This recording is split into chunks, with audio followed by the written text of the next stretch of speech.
don't remember her being that flexible when we were married. I do. My Name is Earl wasn't just a sitcom about a guy with a mustache and a list. It turned karma into a weekly ritual, dropped Jason Lee's Earl Hickey, Ethan Suplee's Randy, Jamie Presley's Joy, Nadine Velazquez's Catalina, and Eddie Steeples's Darnell into a fictional Camden County, and asked what would happen if one small-time crook actually tried to fix every bad thing he'd ever done. Across 4 seasons and 96 episodes from 2005 to 2009, the series became one of NBC's most distinctive comedies of the 2000s, mixing serialized storytelling, running visual gags, and a surprisingly sincere belief in second chances. Yet behind Earl's scratchy voiceovers and that tattered list was a story of sneaky in-jokes, unresolved plans, and creative choices that made Camden County feel like its own little universe. These are 15 surprising facts about My Name is Earl, how it was built, the hidden jokes you never noticed, and the bigger ideas the show was aiming for long before the network pulled the plug. And stick around for number 15 to see how Catalina's furious Spanish monologues were actually sending love to a very specific group of viewers. Before we hit the road with Earl's El Camino, hit like and subscribe so you don't miss any of our deep dives into classic TV that refuses to fade away. Number 1. Camden County was named after the creator's oldest son. The town that became shorthand for karma, second chances, and strange motel parking lots wasn't pulled from a map. Camden County gets its name from creator Greg Garcia's real-life oldest son, Camden. Every "Welcome to Camden County" sign, every casual mention of someone being from Camden, doubled as a quiet tribute. On screen, Camden is a place where people make terrible choices, then slowly, sometimes painfully, learn to do better. Off-screen, it's a father embedding his kid's name into a world defined by redemption and community. And it didn't stop there. Garcia turned the habit into a signature across his entire career, naming the fictional towns in each of his shows after someone he loved. Natesville and Raising Hope came from his son Nathan. Mount Trace in the guest book honored his son Trace. Season 2 shifted to Mabel Beach, named after the family dog. By the time he made Sprung, he finally got around to naming a town after his wife Kim. Camden County wasn't a one-time gesture. It was the start of a tradition. The setting carries a second layer of personal meaning too. Garcia modeled Camden County on Pimmit Hills, Virginia, the neighborhood where he actually grew up. So the world Earl stumbles through isn't just named after family, it's built from memory. Once you know all of that, those wide shots of the town feel different. Camden isn't just a backdrop, it's a personal dedication woven into every episode. Number 2. Earl's El Camino was a mechanical patchwork. Earl's car looks like a simple beat-up 1970s El Camino, the perfect ride for a man stapling his life together, one apology at a time. Under the surface, it's just as cobbled together as its owner. The production used a 1973 Chevrolet El Camino as the base. Red body, primered hood, and one detail that stops car people in their tracks. A mismatched blue door on an otherwise red car. It looks exactly like what it is, a replacement pulled from somewhere else and never bothered to be painted over. A patch job left in plain sight. What makes it stranger is that the blue door is actually red on the inside. So even the mismatch has a mystery to it. Whatever the door's history, it wasn't a simple swap from a blue vehicle. And yet, underneath all of that sits a big block 454 V8 engine. For a car that looks held together with hope and duct tape, there's serious muscle hiding under that premiered hood. The show was quietly in on the joke too. Randy, with complete sincerity, once called the El Camino the Cadillac of cars. The result is a car that looks like it was assembled from whatever was available and kept running through sheer stubbornness. Which, of course, is exactly the point. Earl Hickey isn't polished or complete. He's functional, imperfect, and trying. His El Camino says all of that before he opens his mouth. The actual production car went on to have its own second act. It was auctioned as a piece of television history, sold at Barrett-Jackson and later at Mecum in 2013, mismatched door and original license plates still intact. Eventually it was shipped all the way to Europe, ending up in the Netherlands and driven through Switzerland by its new owner. A cobbled-together car from a show about second chances, still running, still turning heads on the other side of the world. Number 3. Camden County exists nowhere. And that's deliberate. Most TV shows have a home. Camden County doesn't. Creator Greg Garcia was asked repeatedly where the show was set, and his answer was always some version of the same thing. It doesn't technically take place anywhere, and we like to think it's anywhere. That wasn't evasion. It was a creative decision baked into the DNA of the show. Camden County was built to feel like everywhere and nowhere at once. The accents lean southern. The landscape looks like California's San Fernando Valley because that's where most of it was filmed. Palm trees appear regularly in the background. So do tumbleweeds. The Crab Shack's walls reference St. Louis. A neon sign inside is shaped like Texas. Characters drop hints pointing toward Maryland, Florida, Arizona, and the Central Time Zone, which rules out most of the above. Fans have spent years trying to crack it like a puzzle, and Garcia seems to have enjoyed that. Every time the show appeared to settle on a location, something else would contradict it. It's warm but not tropical, rural but not quite southern, close enough to Las Vegas that Earl and Joy once drove there overnight, but also apparently near the Mexican border. The palm trees aren't a mistake or a California blunder left in the edit. They're part of the point. Camden County is a stylized, slightly surreal version of working-class America, a place that could be your town, or the town next to yours, or a town that only exists on television. In a show about karma and second chances, it makes sense that the setting itself refuses to be pinned down. Number 4. One actor quietly played an entire sibling trio. Billy Gardell, who later headlined Mike and Molly, left a subtle fingerprint on My Name Is Earl by playing 3 different members of the same family, and not just any 3 siblings. Triplets. Across the series, he appears as Officer Jeff Hoyne, his brother Billy, who works at the local appliance store, and their unnamed sister. 3 distinct personalities, 1 actor. Hair, costumes, and performance choices shifted just enough to sell the differences between them. What makes it better is that the show wasn't really trying to hide it. The writers leaned into the joke, having Officer Hoyne casually mention to a camera crew that his brother works at an appliance store. A quiet nod to the audience that, yes, they knew exactly what they were doing. It wasn't a continuity workaround. It was a gag. It's a small example of how the show leaned on character actors and clever casting to make Camden County feel densely populated, even when the same performers were slipping into multiple lives. Gardell committed fully each time, and the triplet conceit became one of those background details that rewards viewers paying close attention, the kind of joke that lands harder the second time you notice it. Number 5. The credits doubled as a Friends album. If you ever let the end credits roll instead of hitting stop, you might have noticed a card flash by Amigos de Garcia, Friends of Garcia, paired with a photograph of someone wearing a sombrero. That wasn't filler. Garcia explained the thinking himself. He named his production company Amigos de Garcia because no one succeeds alone, and every friend whose picture appeared at the end of an episode had, in one way or another, helped him get to where he was. The sombrero was a constant. The face inside it changed every week. Over 96 episodes, that's 96 people getting a quiet moment of TV immortality, tucked in after the cast list before the screen went dark. Most viewers probably scrolled past it. The ones who knew the person on screen almost certainly didn't. What makes it even better is that Garcia eventually opened the tradition up beyond his own circle. For the Season 2 premiere, NBC partnered with MySpace to let fans submit photos for a chance to be featured as a friend of Earl in the credits, taking something personal and extending it to the audience that had made the show matter. While most series end with studio logos and legal text, Earl closed with a recurring act of appreciation. A show about paying your debts to people, signing off each week by acknowledging the people it owed. Number 6. Randy's one-eyed mailman is Randy's real dad. Camden County feels like a place where everyone knows everyone, where relationships stretch back years and family ties run under the surface. In at least one case, that was literally true. Willie the one-eyed mailman is played by Bill Suplee, the real-life father of Ethan Suplee, who plays Randy. The casting fit the show's small-town vibe, a local mailman with history, quirks, and a connection to the community, brought to life by someone who already had a lifetime connection with one of the leads. The chemistry between Randy and Willie feels lived in because, behind the scenes, it was. The character himself is exactly the kind of detail the show did so well. Willie didn't just have a glass eye for the sake of it. The backstory traces it directly back to Joy, who smashed Earl's Def Leppard picture and sent a shard of glass into Willie's eye. Everyone in Camden is connected to everyone else's damage. In another episode, Willie removes his glass eye to use as a marble in a game, then loses it when Joy buys the game at a garage sale. Joy's gravitational pull toward chaos apparently having no limits. It's also worth stepping back and noticing the pattern. Garcia embedded his son's name into the show's setting. He put his friends' faces in the credits every week. He cast a cast member's real father as a recurring townsperson. My Name Is Earl wasn't just a show Greg Garcia made.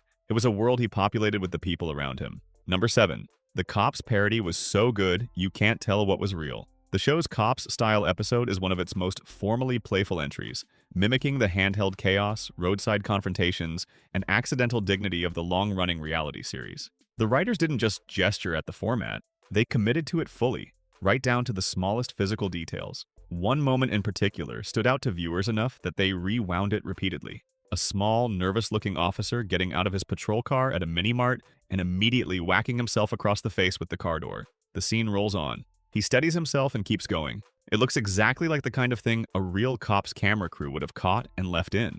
Whether it was scripted, improvised, or genuinely accidental is something the production never confirmed. And that ambiguity is the whole point. The episode was constructed so faithfully to the source material that the line between staged and spontaneous becomes impossible to locate. That's a real achievement. Cops built its entire identity on unscripted chaos, and My Name Is Earl managed to replicate that texture inside a scripted sitcom.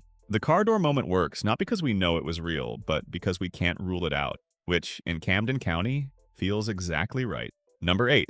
Darnell was hiding a completely different life. For much of the series, Darnell Turner, Crabman, seems like one of Camden County's calmest fixtures. He runs the crab shack, supports Joy, and offers grounded advice whenever Earl's plans spin out. Then comes the reveal. Darnell is actually Harry Monroe, a highly trained former CIA operative and assassin living in witness protection. The soft-spoken fry cook turns out to be fluent in multiple languages, tactically skilled, and far more dangerous than his easygoing demeanor suggests. It's one of the show's boldest twists, but it doesn't feel like a cheat. In hindsight, his unflappable calm, his oddly specific knowledge, and his knack for problem-solving all line up. The background husband becomes the secret powerhouse of Camden County. Quick pause. If you're enjoying this trip back through Camden County's strangest secrets, hit like and subscribe before Earl loses his list again. It helps this channel keep revisiting the shows that quietly reshaped TV comedy in the 2000s. And tell us in the comments, when you first watched My Name is Earl, who did you relate to most?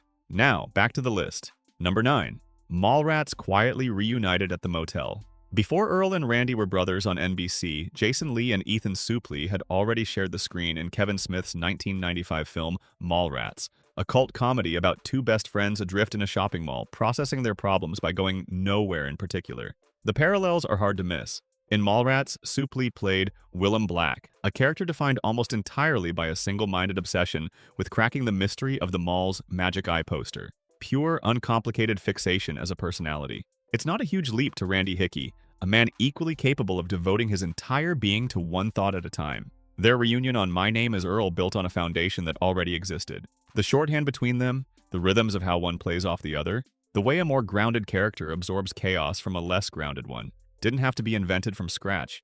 It had been road-tested a decade earlier in a Minnesota shopping mall. For viewers who recognized them from Mallrats, seeing them as brothers felt like a natural continuation. Those mall parking lot screw-ups had aged into small-town Lifetime screw-ups. Still together, still stumbling, but this time with a list and something like a conscience. The characters were different. The chemistry was the same. Number 10. SNL turned a casting choice into an in-joke. The father-son duo of Richard Chubby and Little Chubby doesn't just work on paper because Burt Reynolds and Norm Macdonald are funny together. It works because of history. Macdonald spent years on Saturday Night Live doing a famously abrasive Burt Reynolds impression in the Celebrity Jeopardy sketches, playing him as swaggering, oblivious, and constantly at odds with Alex Trebek. The character would rename himself Turd Ferguson on his podium just to force Trebek to say it out loud. Was that? Those bits became staples of 1990s sketch comedy. And what makes the origin even better is that Macdonald later admitted he created the entire Celebrity Jeopardy sketch format purely as an excuse to do his Reynolds impression. The whole recurring sketch series existed because Macdonald wanted to play this one guy.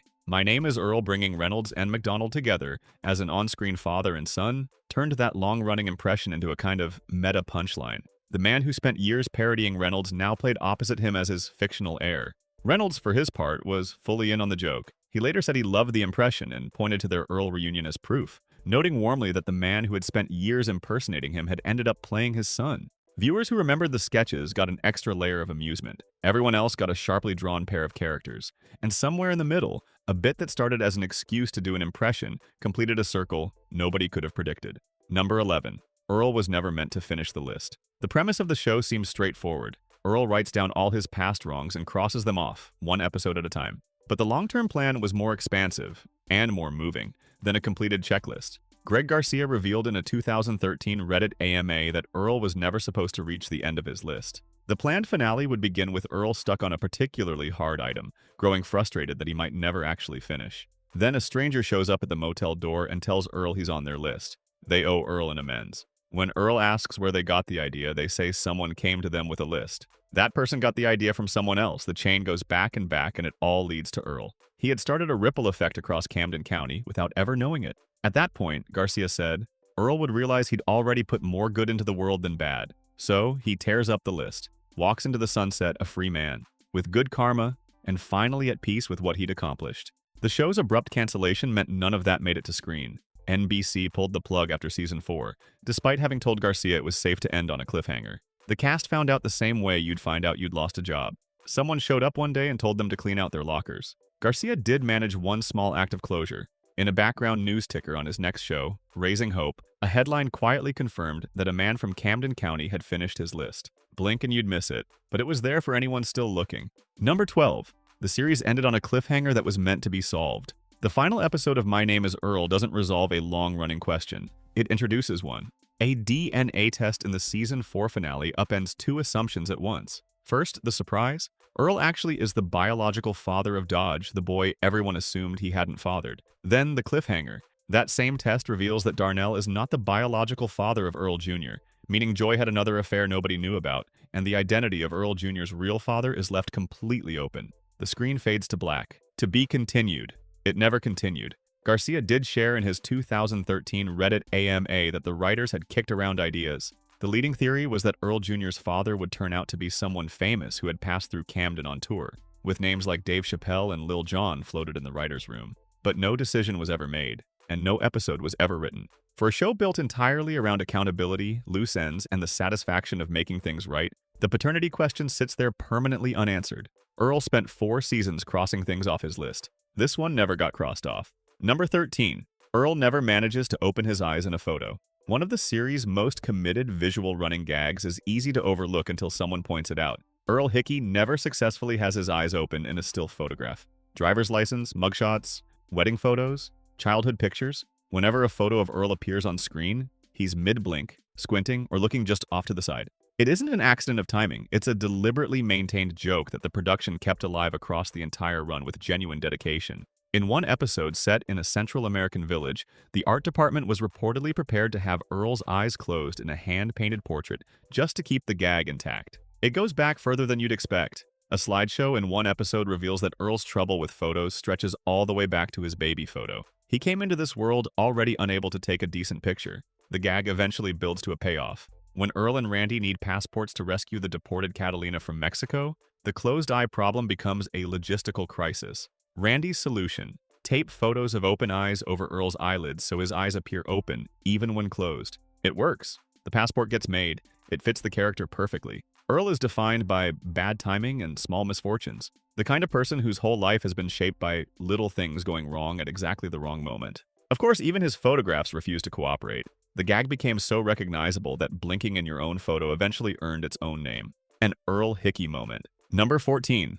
The mustache was its own commitment. Earl Hickey's mustache is one of the most recognizable pieces of facial hair in early 2000s television. Bushy, slightly unkempt, and perfectly calibrated to suggest a man who had made some questionable choices. It became inseparable from the character almost immediately. What viewers didn't see was how much work went into keeping it that way. Jason Lee grew tired of it long before the show ended. Filming took 7 months of the year, which meant 7 months of weekly trimming and grooming. He had to start growing it out roughly 7 weeks before each new season began filming, building it back up to the right level of magnificence before cameras rolled. By his own admission, he was sick of it, calling it a commitment in the most weary possible sense of the word. What made it stranger was that the mustache eventually became more famous than the man wearing it. Lee himself noted the imbalance, complaining that Earl's facial hair was more recognized than he was. For an actor who had built a decade of credible film work before the show, being upstaged by his own upper lip was a particular kind of indignity. He was philosophical about it, though. Even at his most fatigued, he called it the best mustache on television,